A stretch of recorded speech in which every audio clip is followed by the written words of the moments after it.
SSC ও সমমানের পরীক্ষা। দেশের মাথায় $৭৮ বিলিয়ন ঋণের বোঝা, সংসদে জানালেন অর্থমন্ত্রী।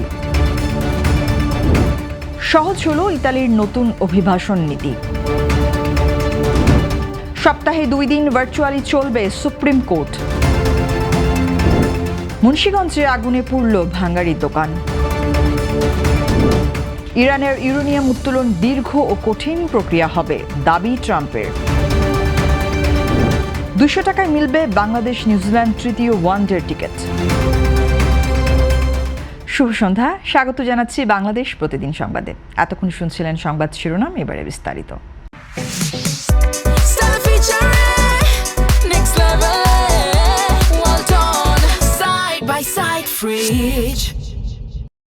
প্রতি বছরের মতো বাংলা প্রথম পত্র দিয়ে এবারও শুরু হয়েছে এসএসসি ও সমমানের পরীক্ষা।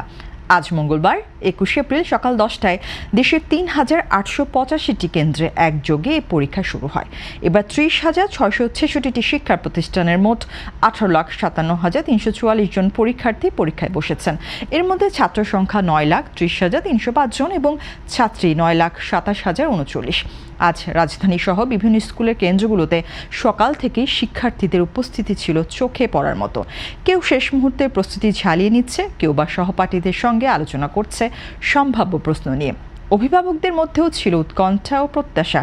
এবার এসএসসি ও সমমান পরীক্ষায় ঘিরে বাড়তি নিরাপত্তা এবং কঠোর নজরদারি নিশ্চিতে তৎপর রয়েছে শিক্ষা প্রশাসন ও আইন শৃঙ্খলা বাহিনীর সদস্যরা। বিশেষ করে নকল ডিভাইস ব্যবহার করে ডিজিটাল জালিয়াতি এবং প্রশ্নপত্র ফাঁস ঠেকাতে বিশেষ নির্দেশনা দিয়েছেন শিক্ষামন্ত্রী ডক্টর আ.ন.ম এহসানুল হক মিলন। পরীক্ষা স্বচ্ছ ও নকলমুক্ত রাখতে 3,209টি কেন্দ্রকে সিসি ক্যামেরার আওতায় আনা হয়েছে। 2026 সালের ফেব্রুয়ারি পর্যন্ত বাংলাদেশের মোট বৈদেশিক ঋণের পরিমাণ $৭৮.067 বিলিয়ন মার্কিন ডলার।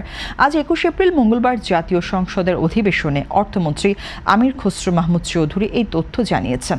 ব্রাহ্মণবাড়িয়া 2 আসনের সংসদ সদস্য রুমিন ফারহানার প্রশ্নের জবাবে মন্ত্রী জানান, বর্তমান সরকার ক্ষমতায় আসার পর থেকে এ পর্যন্ত মোট $90.66 মিলিয়ন ঋণ পরিশোধ করা হয়েছে। অর্থনৈতিক সম্পর্ক বিভাগ নিয়মিতভাবে এই ঋণের আসল ও সুদ পরিশোধের বিষয়টি তদারকি করছে। বাজেটে প্রতি বছর এই ঋণ পরিশোধের জন্য প্রয়োজনীয় বরাদ্দ রাখা হয় এবং নির্ধারিত পরিশোধ সূচি অনুসরণ করেই তা সমন্বয় করা হচ্ছে। বৈদেশিক ঋণের এই বিশাল স্থিতি নিয়ে সংসদে আলোচনার পাশাপাশি ঋণ পরিশোধের পদক্ষেপগুলো বিস্তারিত তুলে ধরেন অর্থমন্ত্রী। মূলত বাজেট বরাদ্দ থেকেই নিয়মিতভাবে এই পাওনা পরিশোধের প্রক্রিয়া চলমান রয়েছে। আজ মঙ্গলবার সচিবালয়ে স্বরাষ্ট্রমন্ত্রী সালাউদ্দিন আহমেদের সাথে সৌজন্য সাক্ষাৎ করেন ইতালির রাষ্ট্রদূত আন্তোনিও। বৈঠকে রাষ্ট্রদূত জানান, আগামী জুন মাস থেকে ইতালিতে নতুন অভিবাসন নীতি কার্যকর হতে যাচ্ছে, যা বৈধ পথে নিরাপদ অভিবাসন ও অবৈধদের প্রত্যাবাসন প্রক্রিয়াকে আরও সহজ করবে। স্বরাষ্ট্রমন্ত্রী ইউরোপীয় ইউনিয়নের ইতালিকে বাংলাদেশের অন্যতম গুরুত্বপূর্ণ অংশীদার হিসেবে উল্লেখ করে নিরাপদ অভিবাসন ও দক্ষ কর্মী পাঠানোর উপর বিশেষ গুরুত্ব দেন। ইতালিতে বসবাসরত বাংলাদেশিদের রেমিটেন্স দেশের অর্থনীতিতে বড় ভূমিকা রাখছে বলে তিনি কৃতজ্ঞতা প্রকাশ করেন। বৈঠকে নিরাপদ অভিবাসন ও দ্বিপাক্ষিক শ্রম বাজার নিয়ে গঠিত জয়েন্ট ওয়ার্কিং গ্রুপের পরবর্তী সভা ইতালিতে আয়োজনের সিদ্ধান্ত হয়েছে। এছাড়া দুই দেশের মধ্যে আইন শৃঙ্খলা, নিরাপত্তা এবং ব্যবসা বাণিজ্য বৃদ্ধির বিষয়ে বিস্তারিত আলোচনা করা হয়। রাষ্ট্রদূত ইতালির ইন্টেরিয়র মিনিস্টারের পক্ষ থেকে স্বরাষ্ট্রমন্ত্রীকে ইতালির সফরের আমন্ত্রণ জানান। এই দ্বিপাক্ষিক সম্পর্কের ফলে অদূর ভবিষ্যতে বৈধভাবে ইতালিতে কর্মসংস্থানের সুযোগ আরও বাড়বে বলে আশা করা হচ্ছে। বৈশ্বিক জ্বালানি পরিস্থিতি বিবেচনায় নিয়ে সুপ্রিম কোর্টের আপিল ও হাইকোর্ট বিভাগে প্রতি বুধবার ও বৃহস্পতিবার ভার্চুয়াল উপস্থিতিতে বিচার কাজ পরিচালনার সিদ্ধান্ত নেওয়া হয়েছে। প্রধান বিচারপতির আদেশক্রমে সুপ্রিম কোর্টের রেজিস্ট্রার জেনারেল মোহাম্মদ হাবিবুর রহমান সিদ্দিকী স্বাক্ষরিত এক বিজ্ঞপ্তিতে এই তথ্য জানানো হয়। তথ্য প্রযুক্তি ব্যবহার আইন 2020 অনুসরণ করে আগামী 22 এপ্রিল থেকে এই নির্দেশনা কার্যকর হবে। সপ্তাহের অন্যান্য কার্যদিবসে আগের মতোই সশরীরে উপস্থিতির মাধ্যমে আদালত পরিচালিত হবে। বিজ্ঞপ্তিতে বলা হয়েছে, ভার্চুয়াল উপস্থিতিতে শুনানিযোগ্য মামলার দৈনন্দিন কার্যতালিকা এবং ভার্চুয়াল আইডি সুপ্রিম কোর্টের ওয়েবসাইটে প্রকাশ করা হবে। এছাড়া সংশ্লিষ্ট বেঞ্চ থেকেও প্রয়োজনীয় তথ্য সংগ্রহ করা যাবে। পরবর্তী নির্দেশ না দেওয়া পর্যন্ত এই নতুন নিয়ম বলবৎ থাকবে। মূলত বিদ্যুৎ ও জ্বালানি খরচ সাশ্রয় করতেই উচ্চ আদালতের কার্যক্রমে এই ডিজিটাল পরিবর্তন আনা হয়েছে। এটি বিচারপ্রার্থী ও আইনজীবীদের জন্য এক নতুন অভিজ্ঞতা হতে যাচ্ছে। মুন্সিগঞ্জের লৌহজং উপজেলায় একটি প্লাস্টিকের ভাঙাড়ি দোকানে অগ্নিকাণ্ডের ঘটনা ঘটেছে। আজ 21 এপ্রিল মঙ্গলবার দুপুর 2টার দিকে উপজেলার চন্দ্রের বাড়ি বাজার এলাকায় ঘটনা ঘটে। মুন্সিগঞ্জ ফায়ার সার্ভিস ও সিভিল ডিফেন্সের উপসহকারী পরিচালক মোহাম্মদ শফিকুল ইসলাম জানান, জাহাঙ্গীর শেখের মালিকানাধীন একটি প্লাস্টিকের ভাঙাড়ি দোকানে হঠাৎ আগুন লাগে। খবর পেয়ে লৌহজং ফায়ার স্টেশনের 2টি ইউনিট দ্রুত ঘটনাস্থলে পৌঁছে আগুন নিয়ন্ত্রণে কাজ শুরু করে। ফায়ার সার্ভিসের সদস্যরা প্রায় 1 ঘন্টার চেষ্টায় আগুন সম্পূর্ণভাবে নিয়ন্ত্রণে আনতে সক্ষম হন। এ ঘটনায় কোনো হতাহতের খবর পাওয়া যায়নি। প্রাথমিকভাবে ধারণা করা হচ্ছে বৈদ্যুতিক গোলযোগ থেকেই আগুনের সূত্রপাত হয়েছে।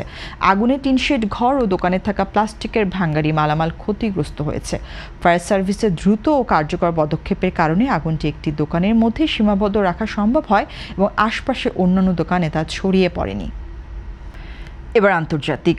মার্কিন প্রেসিডেন্ট ডোনাল্ড ট্রাম্প দাবি করেছেন, গত জুনে চালানো অপারেশন মিডনাইট হ্যামারের মাধ্যমে ইরানের পারমাণবিক স্থাপনাগুলো পুরোপুরি ধ্বংসস্তূপে পরিণত হয়েছে।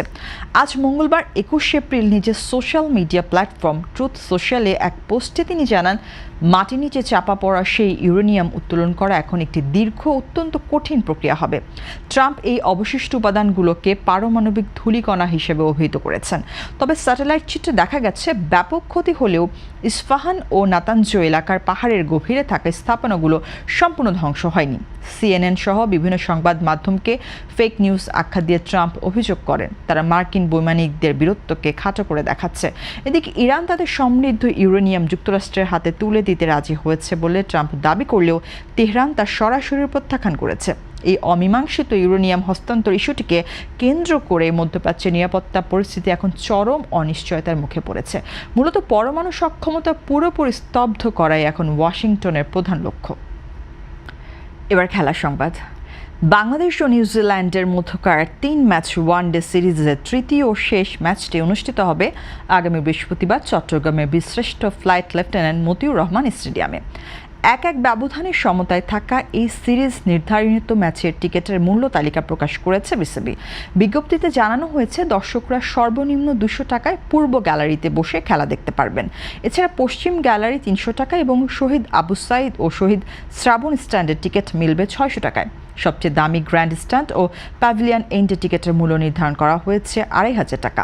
মিরপুরে দ্বিতীয় ম্যাচে 6 উইকেটের দাপুটে জয়ে সিরিজে ফেরার পর এখন সবার চোখে বন্দর নগরীর ফাইনাল লড়াই। ওয়ানডে সিরিজ শেষে 2 দল 27 এপ্রিল থেকে 3 ম্যাচের টি20 সিরিজে মুখোমুখি হবে, যার প্রথম 2টি ম্যাচ হবে চট্টগ্রামে।